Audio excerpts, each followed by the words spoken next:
Hello friends, welcome back to મુક્તિસ kitchen. હું છું મુક્તિ પંડ્યા. આજે હું લઈને આવી છું દહીંવાળું ભીંડાનું શાક.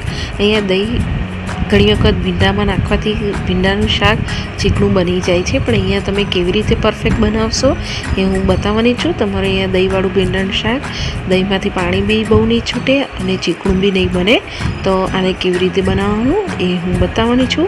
અને તમને જો મારી રેસીપી ગમે તો મારી ચેનલને સબસ્ક્રાઈબ કરજો, બેલ આઇકન પર ક્લિક કરજો અને મારી ચેનલને શેર કરજો. તો ચલો હવે આપણે શરૂ કરીએ. એ ભીંડી બનાવવા માટે મેં અહીંયા 500 ગ્રામ જેવા ભીંડા લઈ લીધા છે. તમારે અહીંયા ભીંડા ફ્રેશ લેવાના છે અને સૌથી પહેલાં એને ધોઈને લૂછીને પછી આવી રીતે કટ કરવાના છે. અહીંયા તમારે થોડાક મોટા એવા કટ કરવાના, નાના એવા કટ નથી કરવાના. હવે આપણે દહીં ભીંડી બનાવીએ. ગેસ ચાલુ કરીને મેં પેન રાખી દીધું છે. પેન ગરમ થાય એટલે આપણે આમાં એડ કરીશું 2 ચમચી જેવું સરસોનું તેલ. હું અહીંયા સરસોનું તેલ યુઝ કરું છું. તમારે અહીંયા કોઈ બી તેલ એડ કરવું હોય તો કરી શકો છો, પણ દહીં ભીંડીમાં સરસોનું તેલ બહુ સરસ સ્વાદ લાગે છે. સરસોના તેલને સરસ રીતે આપણે ગરમ થવા દઈશું. સરસોનું તેલ અહીંયા સરસ રીતે ગરમ થઈ ગયું છે. આવી રીતે સરસોના તેલમાંથી ધુમાડા નીકળવા જરૂરી છે. ગરમ નહીં કરો બરાબર સરસોના તેલને તો કાચો સ્વાદ લાગશે. તમને શાક ખાતા ટાઈમે તમને સરસોના તેલનો સ્વાદ આવશે. તો આવી રીતે પહેલા ગરમ કરી લેવાનું તેલને, પછી ગેસની ફ્લેમ તમારે સ્લો કરી દેવાની. હવે આપણે આમાં એડ કરીશું 1 ચમચી જેવું રાઈ. અડધીથી ઓછી આપણે મેથીના દાણા એડ કરીશું. જો તમે મેથીના દાણા ભીંડામાં ન નાખતા હોય તો તમે સ્કીપ કરી શકો છો.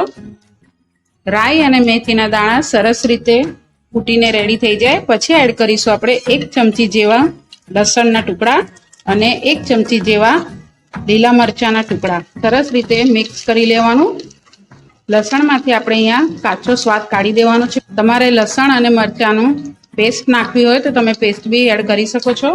હવે આપણે જે ભીંડા કટ કરીને રાખ્યા હતા એ એડ કરી દઈશું. હલાવી લેવાનું. ભીંડાની જોડે આપણે અહીંયા 1 મીડિયમ સાઇઝના કાંદા લીધા છે, જેને મેં જે રીતે ભીંડા ચોપ કર્યા છે એ જ સાઈઝના મેં કાંદા બી અહીંયા ચોપ કરીને લીધા છે. તમે કાંદા લસણ ના ખાતા હોય તો તમે સ્કીપ કરી શકો છો. હવે એડ કરવાનું સ્વાદ પ્રમાણે મીઠું. હવે આપણે ગેસની ફ્લેમ અહીંયા તમારે સ્લો જ રાખવાની. સ્લો ગેસ ઉપર આપણે આને 4 થી 5 મિનિટ જેવું આવી રીતે આને ખુલ્લું જ ચડાવવાનું છે. વચ્ચે વચ્ચે હલાવતું રહેવાનું જેથી શાક તમારું નીચે બેસી ન જાય. શાક આપણું અહીંયા ચડે છે ત્યાં સુધી આપણે દહીંમાં મસાલો કરી લઈએ. દહીંમાં મસાલો કરતા પહેલા તમારે ખાસ ધ્યાન રાખવાનું કે દહીં અહીંયા તમારે મોડું લેવાનું છે અને દહીંમાં પાણીનો ભાગ ના હોય. જો પાણીનો ભાગ હોય તો પહેલા દહીંમાંથી કાઢી લેજો. દહીં મેં ઘરનું લીધું છે, તમારે જો બહારનું લેવું હોય તો તમે લઈ શકો છો. હવે આપણે પહેલા એક બાઉલ લઈ લઈશું. એમાં આપણે દહીં એડ કરીશું. જે પ્રમાણે તમારે શાક હોય એ પ્રમાણે અહીંયા તમારે દહીં લેવાનું. દહીં આપણું અહીંયા દહીં લીધું છે. મેં અહીંયા 500 ગ્રામ ભીંડાની સામે 200 ગ્રામ જેવું દહીં લીધું છે. જો તમને દહીં વધારે ભાવે અંદર શાકમાં તો તમે અહીંયા વધારે બી લઈ શકો છો. હવે આપણે આમાં એડ કરીશું 2 ચમચી જેવું લાલ મરચું પાવડર. મસાલા દહીં ભીંડાનું શાક બનાવીએ છીએ તો મસાલા થોડા આગળ પડતા તમારે રાખવાના. અડધી ચમચી જેવું આપણે હળદર પાવડર એડ કરીશું. 2 ચમચી જેવું ધાણા જીરું પાવડર. અડધી ચમચી જેવું આપણે ગરમ મસાલો પાવડર એડ કરીશું. હવે આપણે આ બધી વસ્તુને સરસ રીતે મિક્સ કરી લેવાની.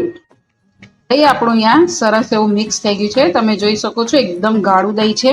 હવે આપણે આ દહીંમાં હમણાં મીઠું નથી નાખવાનું. તમે જો આમાં મીઠું નાખશો તો દહીંમાં પાણી થઈ જશે, એટલે દહીંમાં મીઠું નથી નાખવાનું. હવે આપણે આને 2 મિનિટ માટે આવી રીતે જ રવા દેવાનું છે જેથી દહીંની અંદર મસાલા સેટ થઈ જાય. ત્યાં સુધી આપણે ભીંડાનું શાક જોઈ લઈએ. 5 મિનિટ પછી આપણું આ શાક સરસ એવું ચડી ગયું છે. તમારે અહીંયા ભીંડાને 95% જેવું કૂક કરવાનું છે.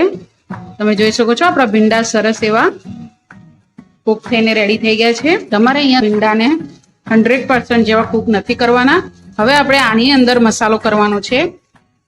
અડધી ચમચી જેવું લાલ મરચું પાવડર, અડધીથી ઓછી હળદર પાવડર, અડધી ચમચી જેવું ધાણા જીરું પાવડર અને 1 મીડિયમ સાઇઝનું ટામેટું છે જેને હું એડ કરું છું. મિક્સ કરી લેવાનું. હવે આપણે આને આવી રીતે 2 મિનિટ માટે કૂક થવા દેશું, જેથી ટમેટા સોફ્ટ થઈ જાય.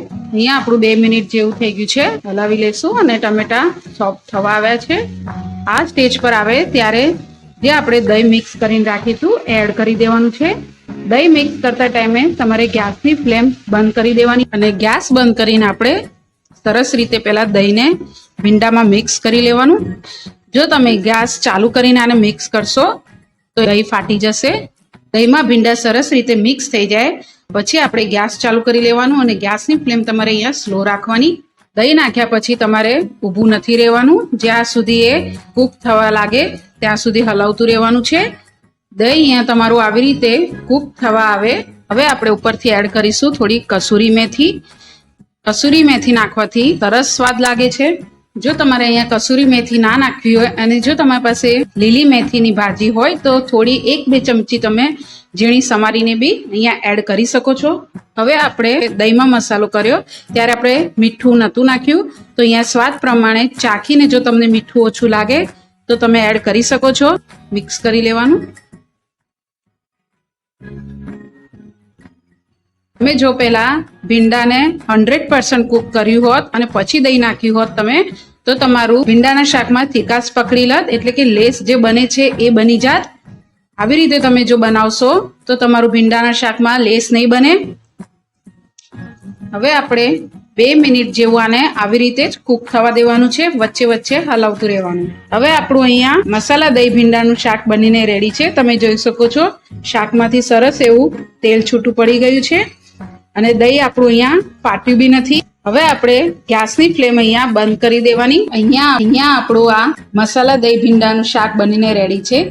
જોતાની સાથે જ ખાવાની મન થઈ જાય એવું આ શાક બનીને રેડી થાય છે.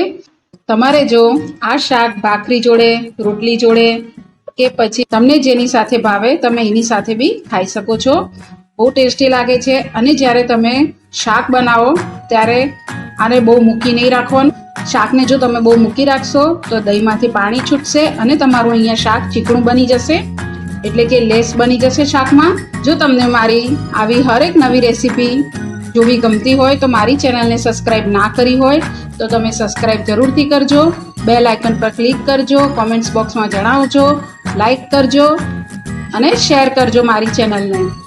Thank you.